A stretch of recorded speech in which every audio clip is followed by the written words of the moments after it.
J'ai attrapé froid finalement. Euh, alors, Alfonso Pinto, spécialiste du film, du cinéma catastrophe, comment le situer Il y a déjà, il y a d'autres films sur sur le dérèglement climatique, sur des catastrophes Alors, différentes, hein, ça peut être aussi. alors l'écocide, en général, disons, quelque chose qui est lié à la nature, au climat, toujours existé. Mais je pense que vraiment comme le réchauffement climatique est un thème somme toute récent, Oui. je pense que je crois qu'ils sont vraiment les premiers à les traiter directement, au moins. Et politiquement. Et politiquement, et même d'une certaine manière paradoxale. Au début du film, on dit, il y a, pendant la conférence de Delhi, peut-être un arabe, il demande, mais excusez-moi, mais si on parle de réchauffement politique, et pourquoi vous... De réchauffement climatique, pardon, et pourquoi vous nous parlez de refroidissement? Et lui, bon, il explique avec une théorie, etc., assez scénarisée pour le public, quoi. Alors en fait, ce film est inspiré de plusieurs rapports officiels et aussi d'un roman de science-fiction.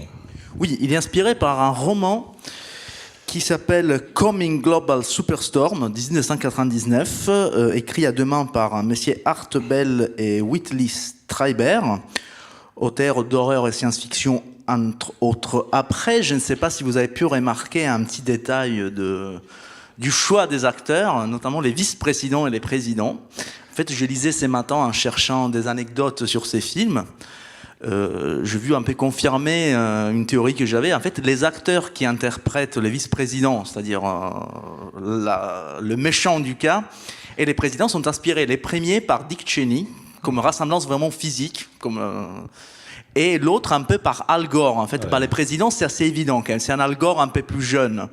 Et bon, on les voit qu'à la moitié du film, les présidents qui, au final, c'est les capitaines qui, en dernier, abandonnent les bateaux et n'arrivent pas. Et au contraire, on a cette rédemption de Dick Cheney, du vice-président, qui essaye de bouleverser complètement les rapports nord-sud, les rapports à la planète, etc., etc. Donc ça, parmi les paradoxes. Après, il y en a d'autres qui sont évidents et que seulement la science-fiction permet, et c'est notamment la vague de migration à l'envers. C'est les Américains qui essayent d'aller au sud. Moi, j'ai trouvé ça la première fois extraordinaire comme idée mise en place par Emmerich, qui a aussi écrit les films. Ça, c'est très important. C'est pas du tout le cas pour les films d'Emmerich. Ça, c'est vraiment quelque chose que lui a. C'est un film auquel il a participé, même dans les scénarios. Alors comment le film a été reçu? Tu me disais tout à l'heure que tu avais perçu des réactions de scientifiques qui criaient au scandale, disant que c'était exagéré, et d'autres qui disaient non, c'est une fable, enfin il faut le prendre comme une fable aussi. Alors c'est une fable en quelque part, bien sûr, comme tout film. Les publics, je crois qu'il a eu des entrées plus ou moins positives, rien d'exceptionnel, mais dans la moyenne de films à grand public. Et ce qui a un peu, attiré l'attention plutôt des cinéphiles, c'est Roland Emmerich. Ce réalisateur, moi aussi en premier, j'étais choqué en regardant ces films, je l'ai adoré, parce que je connaissais bien Roland Emmerich, c'est vraiment un grand spécialiste du genre catastrophe, qui maîtrise très très bien tous les effets visant à spectaculariser l'action, les effets spéciaux, etc., etc. Mais bon, qui était vraiment hollywoodien dans les sens un peu plus conservateur et réactionnaire du terme. Et lui, c'est par exemple celui qui a dirigé Independence Day du 1996, qui est une sorte vraiment d'éloge du patriotisme américain, les 4 juillet, etc., etc. Après, il a fait Godzilla, c'est un film qui n'est personnellement, je trouve un peu mauvais de ses points de vue. Et au final, en 2004, il arrive avec ces films qui est vraiment une forte critique selon les codes de la science-fiction. Les scientifiques, ils se sont partagés en deux. Alors, ces deux factions, peut-on dire, ont été critiques, toutes les deux. Mais de manière différente. Bien sûr, les sceptiques sur le réchauffement climatique ont dit, bon, c'est du n'importe quoi... arrivant même à nier les problèmes, disons, qui lient l'écologie à l'économie, c'est que les films montrent très bien au début. D'autres, de manière beaucoup plus lucide, ont dit, oui, non, c'est bien que Hollywood traite cette question-là, mais il ne faut scientifiquement, l'hypothèse n'est pas envisageable. Disons, on prévoit des changements climatiques, mais bon, pas à l'échelle de 3 à 4 semaines, et pas avec cette sorte de bête qui arrive, qui justifie un peu les courses-poursuites dès la fin. Mais ils étaient quand même contents de voir comment Hollywood, finalement, s'intéressait directement à la question écologique.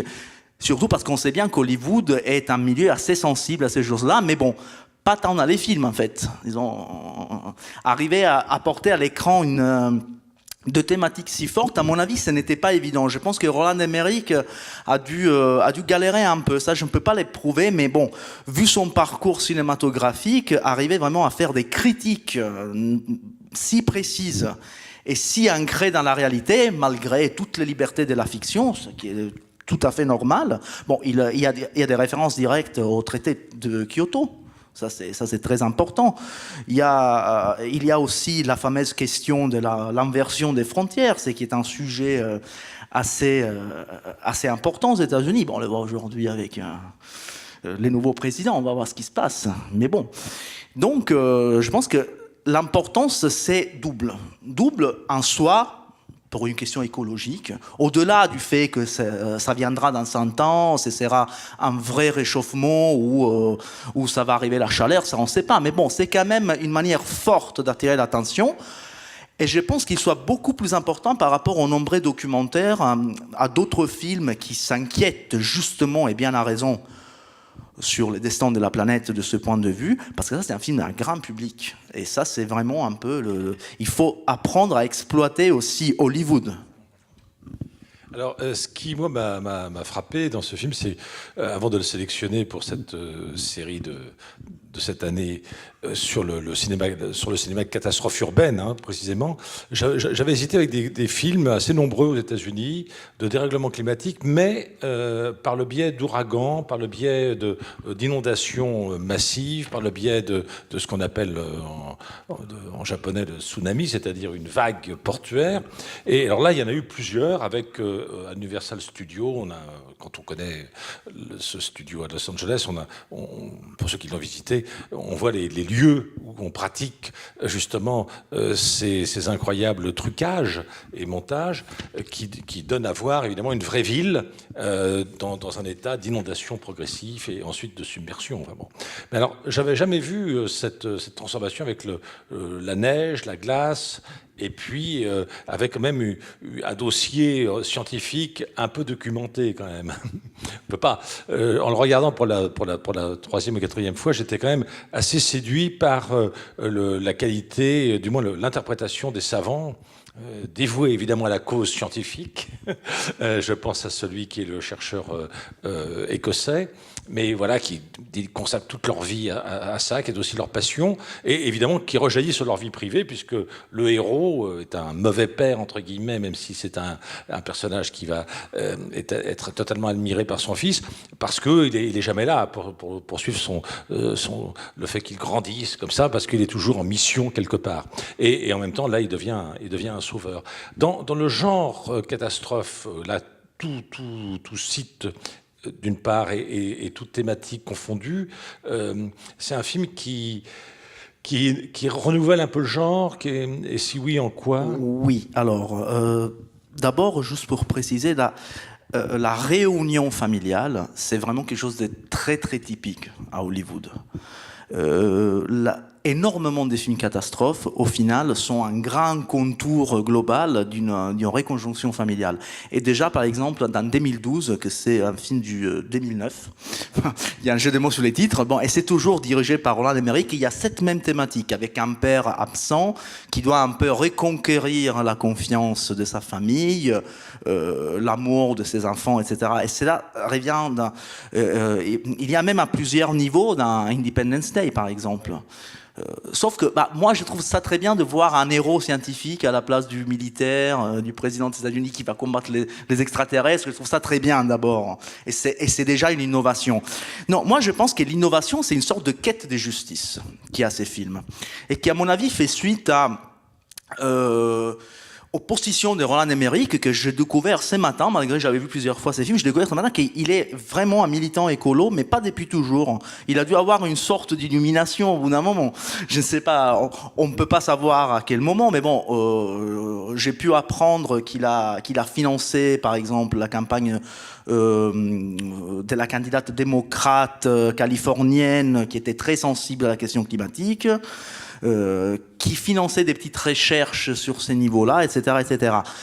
Et ça, en revanche, sa quête de justice s'exprime sur un point. Or, comme on a pu voir dans le film, qu'est-ce qui se passe? Cette grande tempête vont faire replonger l'hémisphère nord de la Terre dans une sorte de âge de glace, de nouvel âge de glace. Alors, à la fin, on assiste à cette magnifique rédemption du vice-président qui dit on s'est trompé non seulement sur les climats, mais aussi dans nos rapports avec les pays, entre guillemets, du tiers-monde. Maintenant, il faut tout renégocier, etc. C'est très bien. Sauf que malheureusement, aujourd'hui, la direction, elle est contraire. C'est-à-dire que dans le film, c'est nous, en tant qu'Occident, nord du monde, entre guillemets, qui payons les prix avec le froid. La réalité, c'est différent. Nous, on paye moins les prix. À payer les prix, c'est la désertification dans les pays du tiers-monde, dans les pays de l'Asie, dans les pays moins développés près de l'équateur.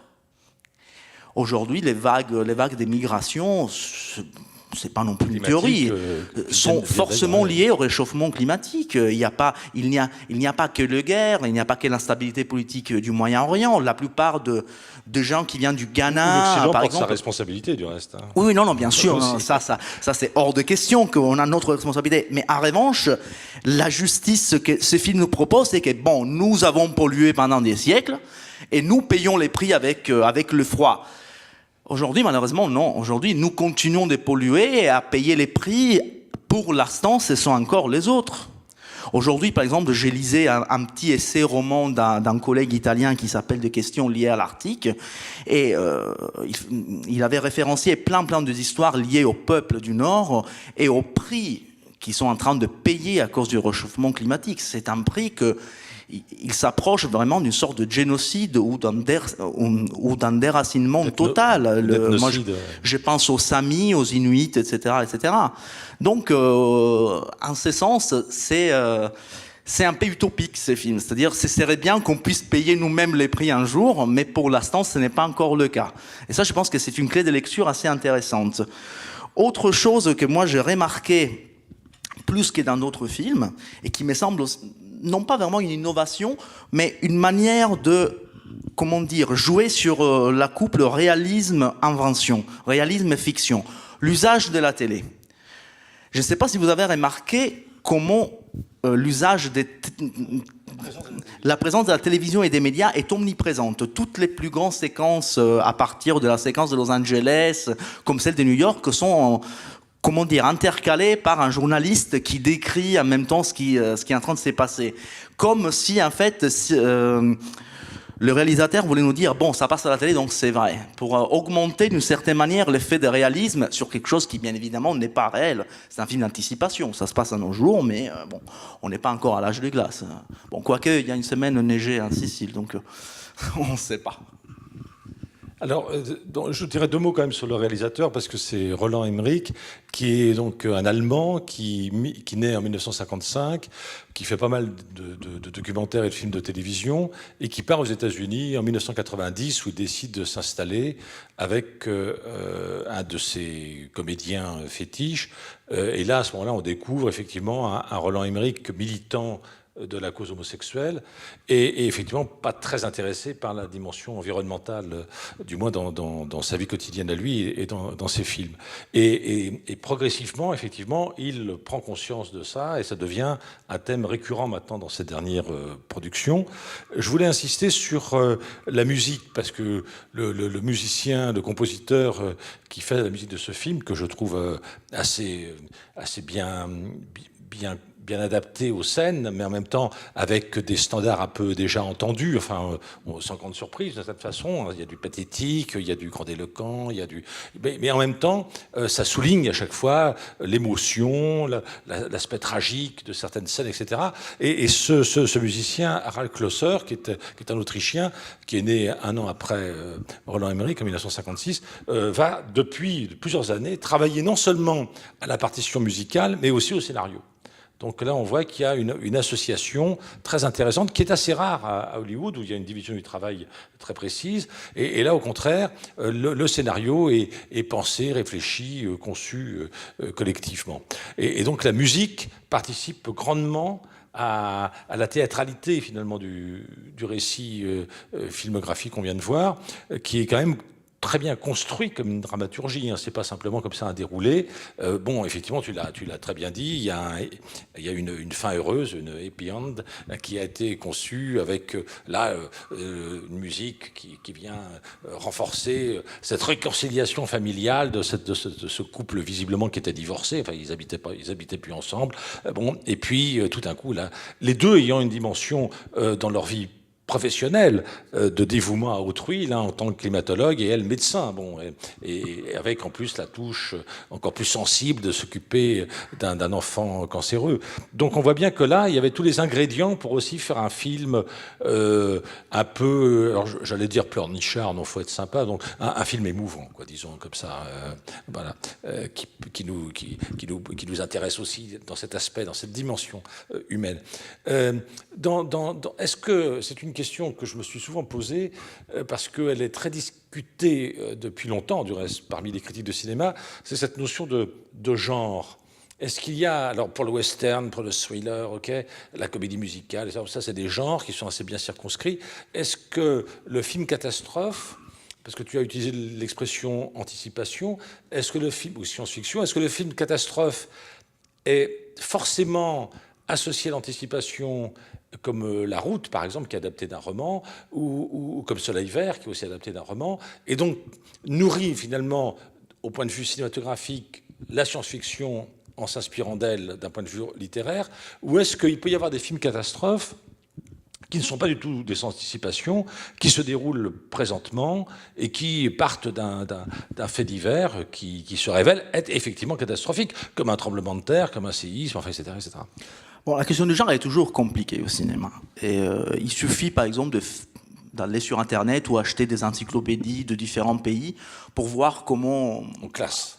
Un même film peut être classé sous différentes formes. Je crois que même ces films-là est classé parfois comme dramatique. C'est un drame, en effet, d'une certaine manière. Oui. C'est un film catastrophe parce que les trois tempêtes sont une catastrophe pour la Terre. C'est un film de science-fiction, d'une certaine manière, oui aussi, parce que ça imagine quelque chose qui n'existe pas encore. C'est un film d'anticipation aussi, parce qu'en fait, il n'y a pas de glissement dans le futur. Nous sommes à l'ère actuelle. On voyage pas encore dans l'espace avec la facilité. On n'a pas inventé des machins extraordinaires. Donc, on est dans le flou. Et moi, je pense que si ça peut être utile parfois de faire recours à des genres majeurs, il faut toujours quand même respecter un peu la singularité de chaque produit. Moi, par exemple, je pense à un film, disons, qui imagine quelque chose, qui anticipe, mais qui n'est pas de science-fiction. Et c'est Contagion de Soderbergh. Contagion, Oui. qui a été défini par quelqu'un comme un drame bureaucratique, raconte de manière hypothétique la diffusion d'une épidémie de grippe à l'échelle globale. Sans soubresauts, sans effets spéciaux, sans un héros qui vient dévoiler le remède, etc., etc. Il fait presque un travail scientifique. Il répond à la question de base du genre de l'anticipation. Que se passerait-il si ?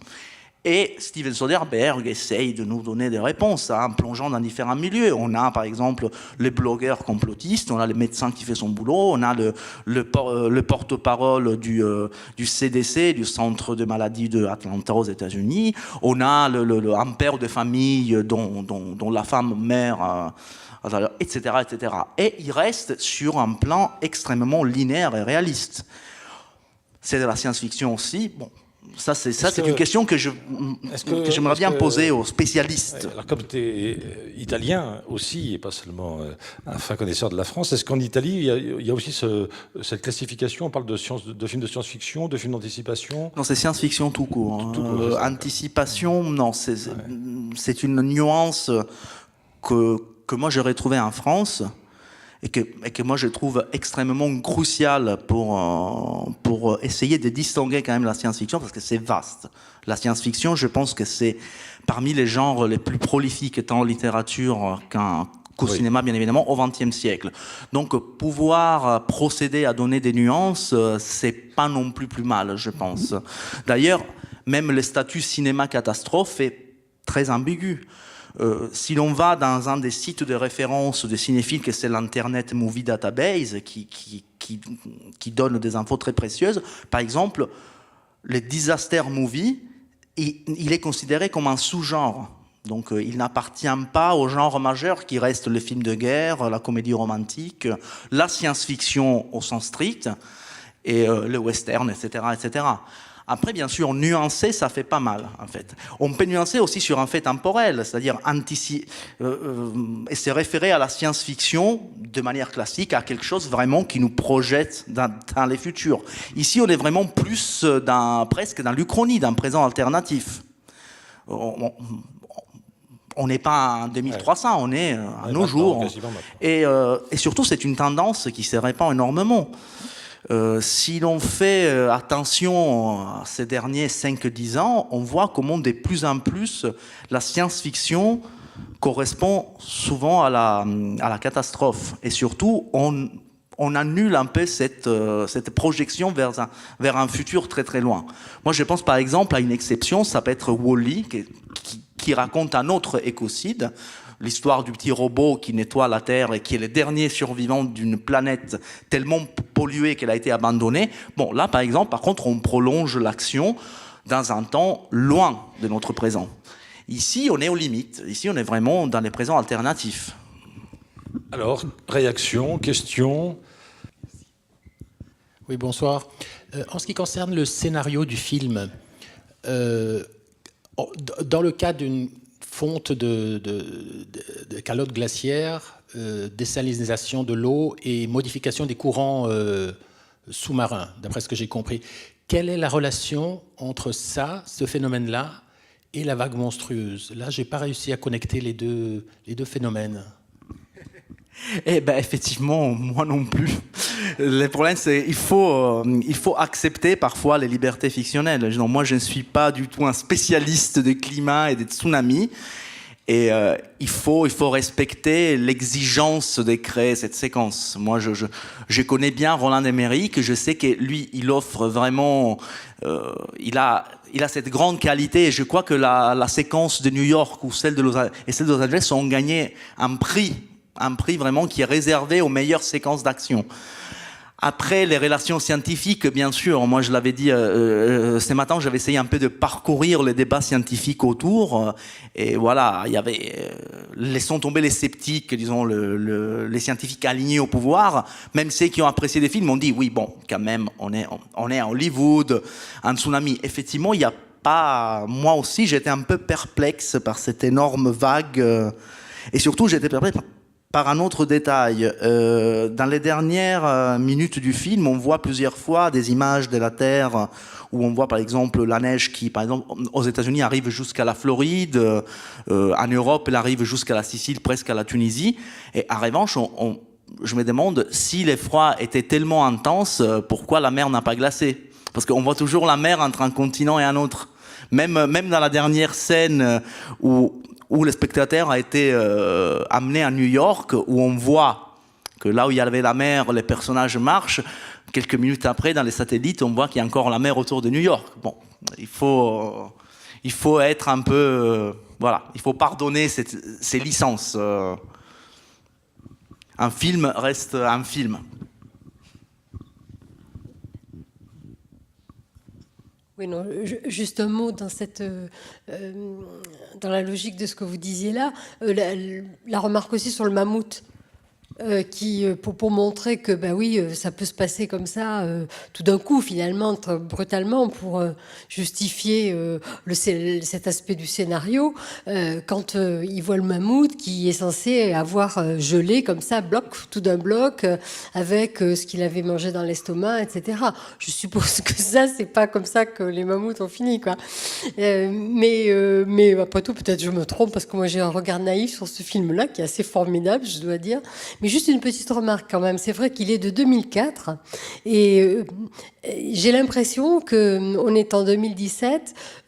On l'aurait peut-être regardé d'une manière un peu plus distanciée en 2004. Bon, en dépit de tout ce que vous dites, que c'est effectivement de la fiction, que tout ça, c'est pas en train de nous décrire l'avenir de la planète. Mais quand même, on devient plus sensible à ces sujets-là, je pense. Et moi, je crois qu'en 2004, j'aurais vraiment regardé ça davantage comme un film hollywoodien qui me racontait une histoire. Là, bon, c'est pareil, c'est un film hollywoodien qui nous raconte une histoire, mais on se dit, bon, ben voilà, quoi. Entre-temps, du temps a passé et on sait le réchauffement, on sait les conséquences. Là, il y a un iceberg, enfin, je sais pas, la banque qui est en train de se fractionner, donc. Déjà, la première scène, elle fait écho à notre réalité, finalement. Je crois que la relation entre ce qu'on voit sur l'écran et aujourd'hui la réalité et ce qu'on entrevoit, c'est différent de ce que ça devait être en 2004, il me semble. Peut-être. Oui, si je peux Vous avez lancé une question intéressante. Justement, il est difficile, mais il faudrait essayer de nous plonger pour un moment en 2004. Et essayer de nous souvenir un peu qu'est-ce qu'on racontait, de quoi on parlait en 2004. Et qu'est-ce qui s'est passé aux États-Unis en 2004. Bon, les accords de Kyoto étaient argument récent. On était en plein dans l'administration Bush et surtout, on était dans un monde dominé par les discours sur le terrorisme post-11 septembre. Et ces films-là, faits par ce réalisateur qui avait été jadis très sensible aux questions patriotiques. Lui, dans sa filmographie, j'avais oublié par exemple de l'année 2000 le film The Patriot avec Mel Gibson, donc, dont le titre est déjà assez important, donc assez révélateur en ce sens-là. Et lui, il sort avec un film vraiment très progressiste d'un point de vue écologique et surtout très critique vis-à-vis de l'establishment américain de l'époque, qui était concentré bien évidemment sur toute autre chose. Et donc c'est pour ça qu'il faut nous mettre à la place d'un spectateur du 2004 et dire bon, peut-être que l'effet aurait été différent de celui de ce soir. Parce que c'est vrai que peut-être en 2017 on est plus sensible à l'écologie. Après, on peut se demander si, d'une certaine manière, même ces types de fictions ont peut-être contribué avec leur code et leur manière de nous parler. On est plus sensible en même temps quand on regarde l'incroyable production de films documentaires, cette fois-ci, sur les questions environnementales. En fait, ça participe vraisemblablement à des processus de conscientisation. Mais il ne faut pas non plus rêver, c'est très modeste. Moi, je préside le Festival du film sur l'environnement depuis de longues années, donc je vois énormément de documentaires passionnants. Encore récemment, celui de Marie-Monique Robin, qui s'appelle « Qu'est-ce qu'on attend ?», sur un petit village alsacien qui entre en transition, Gursheim. Mais bon, voilà, il y a eu une exception qui est le film Demain, qui a été vu par plus d'1 million de personnes dans 18 pays. Bon, voilà, ça c'est un phénomène exceptionnel. Mais est-ce que après ça va toucher les politiques? Je pense que le vice-président qui s'excuse à la fin et qui fait repentance, etc. Bon, ça c'est typiquement hollywoodien. N'empêche qu'au début, évidemment, il ne prenait pas du tout ça au sérieux. Il y avait d'autres préoccupations beaucoup plus importantes, les préoccupations économiques. Entre autres, il le dit à un moment donné. Il dit oui, moi je vous occupe du climat, mais moi je m'occupe de l'économie, c'est autrement plus important. Et le nouveau président des États-Unis, quand on voit la composition de son cabinet, on voit très bien à quel point la préoccupation environnementale est totalement secondaire. Totalement secondaire, et même à la limite plus que secondaire, c'est-à-dire qu'elle est même considérée comme sans grand intérêt d'un point de vue fondamentalement économique, c'est quand même des banquiers, c'est quand même des patrons du pétrole, etc., qui arrivent dans son entourage. Donc je crois que la vertu du cinéma pour pouvoir participer à une prise de conscience collective, etc., existe bien évidemment, mais je pense très modestement. Et donc ce film a été vu et apprécié en 2004, comme ce film 2012 qu'il fera, donc, comme tu l'as dit, en 2009, qui est très bien, qui a des effets spéciaux absolument extraordinaires. Mais je pense que le spectateur moyen, entre guillemets, si jamais il existe, le voit comme un film de distraction, d'une certaine façon, avec des effets spéciaux qui sont assez remarquables, là. Et finalement, ça ne le fait pas forcément réfléchir, parce que la thématique est trop grosse d'une certaine façon, comme vous l'avez très justement dit. Ça peut pas la glaciation ne va pas aussi vite d'étage en étage et de moins de 5 degrés en moins de 5 degrés comme ça par je ne sais combien de minutes. Donc du coup, 5 degrés par seconde. Donc c'est quelque chose qui est voilà. Et alors donc du coup dans le film, ce qui est la vérité scientifique entre guillemets perd de sa pertinence. Avec les effets spéciaux qui sont vraiment impressionnants, bien sûr. C'est là où on voit que c'est quand même toujours Hollywood. Non, mais c'est un film bizarrement militant. Oui, c'est pas un film militant. Plus, je pense que c'est non, pas le but. moi je pense qu'il le soit. Et, oui, mais plus je l'ai. Alors, c'est naïf. Mais en revanche, alors si la question environnementale a intéressé, disons, les membres d'Hollywood, pas Hollywood en tant que production cinématographique, mais bon, il y a beaucoup d'acteurs, de réalisateurs qui se sont engagés là-dedans. Ici, en revanche, il y a des nuances que moi, plus de fois je le vois et plus je remarque, c'est que pour la première fois, peut-être, il y a une liaison directe entre anticapitalisme et crainte environnementale. Parce que là, la référence claire et directe à l'économie est présente dès le début du film. En plus, dans la séquence de New York, j'ai vraiment remarqué la manière à travers laquelle Emmerich caractérise un peu les figurants et les personnages. Il y a les deux, on suppose qu'ils sont de gens de Wall Street parce qu'ils sont riches, qui rentrent dans les bus et je dis bon, tiens $200 pour faire démarrer les bus. Une sorte vraiment de quelqu'un qui est riche et qui s'en fiche, qui font une fin très mauvaise, quoi. Ils sont envahis directement. Et c'est le seul que l'on voit vraiment de près aussi avec le monsieur le chauffeur du bus. Si l'on regarde, par exemple, Independence Day, c'était un peu le contraire. Disons, il y a toujours, dans l'Independence Day, ça c'est un détail, il y a toujours la scène du bus, toujours à New York. C'est pas une vague de froid, c'est pas une vague d'eau, c'est une vague meurtrière lancée par les extraterrestres. En revanche, à Los Angeles, dans Independence Day, ce sont les hippies en premier qui sont montrés de près se faire tuer par cette rayon laser des extraterrestres. Donc, on est passé vraiment d'une sorte de vraiment transformation dans ce qu'Emmerich voulait nous montrer, quoi. C'est naïf, bien évidemment, c'est naïf. Un film, il fait de la politique, mais il l'a fait la plupart des fois de manière totalement inconsciente.